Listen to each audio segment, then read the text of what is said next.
the first day of a new year, January 1st, 2026, and I would like to use this opportunity to talk about one of the best years in gaming in the last at least decade, if not longer, the year 2025. We saw some incredible titles come out this year, whether it be AAA space or in the indie game realm. There were games out the wazoo, and it reflected at this year's Game Awards, as well as some other smaller award shows. For example, Clair Obscure's Expedition 33 took a record-setting 9 awards home this year alone, including Indie Game of the Year, Best Soundtrack, and, of course, Game of the Year. And while my beloved Jeff Keighley will go on and talking about how good Clair Obscure's Expedition 33, and you will never see me complaining about it, there is one phenomenon in the year 2025 that I think is very important for us to talk about, not only when it comes to games, but as a technology in general, and that is the abundant increasing usage of AI. Now, full disclosure, AI is an incredibly powerful tool that in the right hands could help anybody out in a pinch,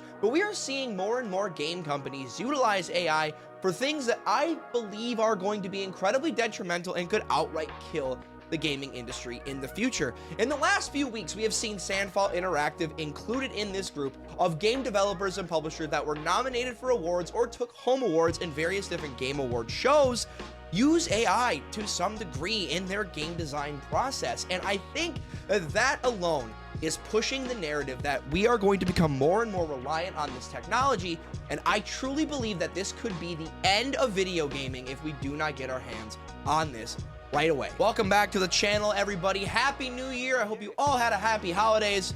Let's start it off right by talking about how AI will kill the gaming industry. Now, you caught me. No, I do not think AI will completely kill the gaming industry outright. There are too many talented artists, storytellers, developers, and minds out there to continue to make this medium one of the biggest growing ones in the entire world. But that doesn't mean that corporations will stop at nothing to absolutely churn out more AI-generated slop and cut corners to increase their profit margins like we've seen across everywhere. This is not a new news in the world of technology, but gaming is kind of following suit, and that does worry me. Look at all the lists of games on the screen here. These are both developers and publishers and games outright that have won Game of the Year awards or have been nominated for various Game of the Year categories in the last few years that have actively admitted to using AI. We have Larian Studios, who have made Baldur's Gate 3 as well as the Divinity series and had a brand new trailer for their new Divinity game at the Game Awards 2025. I already mentioned Sandfall Interactive's Expedition 33. We have Kingdom Come Deliverance 2, Call of Duty Black Ops 7, Arc Raiders, and even Deadlock has been utilizing AI. Now, again, this could range from just creating storyboards to maybe generating some background art or making full-blown storylines. We, as a consumer, will genuinely never know. But the fact that these big companies, these massive conglomerates that already have millions upon millions of dollars of funding for these projects are utilizing AI means that we are moving closer and closer towards a future where even the smallest of games will try to utilize AI and cut corners just to push a product out to gamers, and those products more than likely will be nothing but garbage. Now, that doesn't mean that consumers are outright going to buy these games. However, what it does mean is that we see success in these bigger games like Expedition 33, for example, which again won 9 awards at the Game Awards 2025, we're going to see more and more usage, and at some point push is going to come to shove and consumers are going to be left with nothing else to buy but these potential AI slop games. And that really worries me. In addition to the amount of potential slop we're going to receive down the pipeline, we also need to talk about how AI is actively gouging prices for game consoles and also PC gaming equipment. We haven't seen price gouging this bad since the latest generations of consoles, the 9th generation with the Xbox Series S and X and the PlayStation 5, when it was almost impossible to find these consoles at launch, but it's getting even worse. This year alone, Microsoft has raised its prices of the Series S and Series X console 3 different times. At the time of this recording, when the consoles launched, they were originally priced at $299 for the Series S and $499 for the Series X. But now, going into 2026, they are now priced at $449 for the Series S and $650 for the Series X. And while these consoles are still incredibly powerful and are playing games at a good refresh rate, the graphics are incredible, these consoles are also rapidly approaching 6 years old.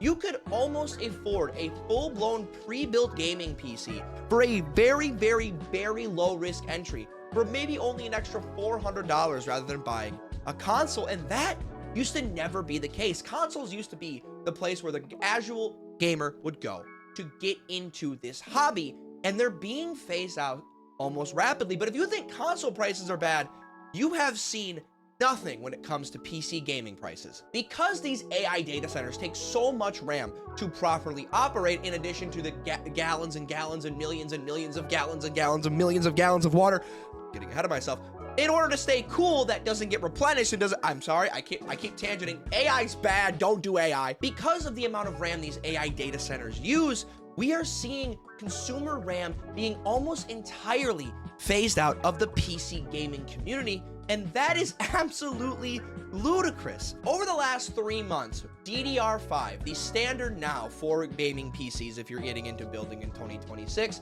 is going upwards of almost $1,000 for 64 gigs of good memory. Now, I'm using Corsair Vengeance for this. This is the stereotypical practice in the community, and that is almost absurd. Not almost, it is absolutely ludicrous. You could almost build a gaming PC, or buy a pre-built rather, for the price of 64 gigabytes of DDR5 memory. And at one point, this was only like $300 to $500, which again is expensive. I'm not disagreeing, but the prices have almost tripled since the beginning of the year, and I fear that we're only trending in this awful direction. And in addition to that, companies continue to funnel money towards AI practices. I mentioned Microsoft earlier in this video, increasing the prices of their Xbox consoles.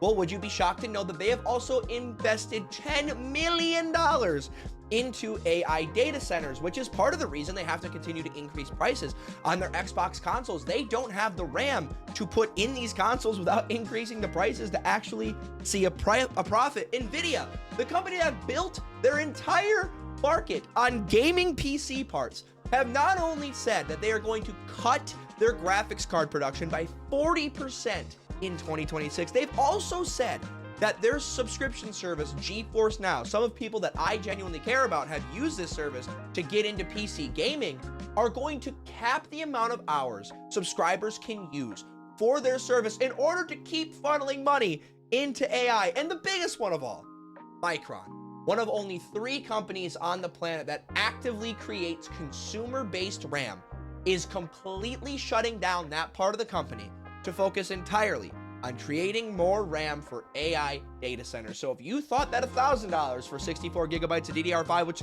is expensive, which it is only going to get substantially worse. And that's not even the tip of the fucking iceberg, man. Now, what does this all mean? Let's break it down to brass tacks. What we're looking at right now is a world where the video game industry had one of its greatest years ever and is immediately going to plummet down a cliff. And I know that seems like I'm trying to be doom and gloom going into this year, not setting the tone, but if we don't have these difficult conversations, we're going to get left in the absolute dust. The long story short is that we are living in a world where the richest people on the planet are doing everything they can to cut corners at any cost in order to increase their profit margins. Again, this is not new to anybody else. The gaming industry is simply following suit. How many times have you seen companies come out and say that they are reaching record profits? CEOs and other C-suite executives are taking home millions of dollars in bonuses, while on the same side of the aisle, laying off hundreds of thousands of employees right before the holiday season, leaving people without food, water, shelter, and being able to provide for their families. And at the end of the day, what this is doing to the gaming industry, it is completely cutting out the casual consumer. And that is exactly what this hobby was based off of. Video gaming has never been about being elitist. It has never been about being the most swagged out, the most money hungry. It has been about bringing together people through a medium that is interactive with the entire world. If you showed anybody on planet Earth that has access to any amount of the internet a picture of Mario on screen now, they would tell you exactly who that is, and that is because of the power of video gaming. Yet we are actively pushing people who don't make over $100,000 a year out of this space. And for what reason? To bring home a little bit of extra bread? That seems ridiculous. And we are actively pushing down this road where consumers are going to be let at the forefront to foot the bill like they always are. And yes, you caught me. This turned into a capitalistic rant. If you don't like it, I don't give a rat's ass. It's important to talk about, so we're talking about it. There are too many talented artists, storytellers, minds, and programmers out there for companies to continue to use AI in any way, shape, or form to cut these corners and not pay these people what they are earned. And we will absolutely see a fall off in the quality of the product if this does not get regulated in the near future. Thank you so much for watching, guys. I appreciate you spending time with me, and I hope you are all having a wonderful holiday. Happy holidays to all of you, and I hope you enjoy the new year. If you like this video and you're interested in watching some more rambling about the current state of Arc Raiders, check out this video over my right shoulder. As well as if you want to talk about Game of the Year 2025 predictions, I did make a video about that, and we got 5 out of 6 right. If you're interested on how that went, I'll put that in the card in the top right hand corner. Make sure you guys like the video, subscribe to the channel down below, ding the notification bell, and leave a comment down below how you're currently feeling about AI. Has the AI business in video gaming affected you and your ability to get parts to buy consoles? I'm interested to see what you guys are cooking. I appreciate y'all for rocking with me. This is one of the last 2 videos you will see in this current setup before we make a complete overhaul. So expect a little bit of a slowdown here, but once I get all my stuff situated in my personal life, we'll be right back on the horse. I appreciate you all, and until next time, I'm D3. Peace.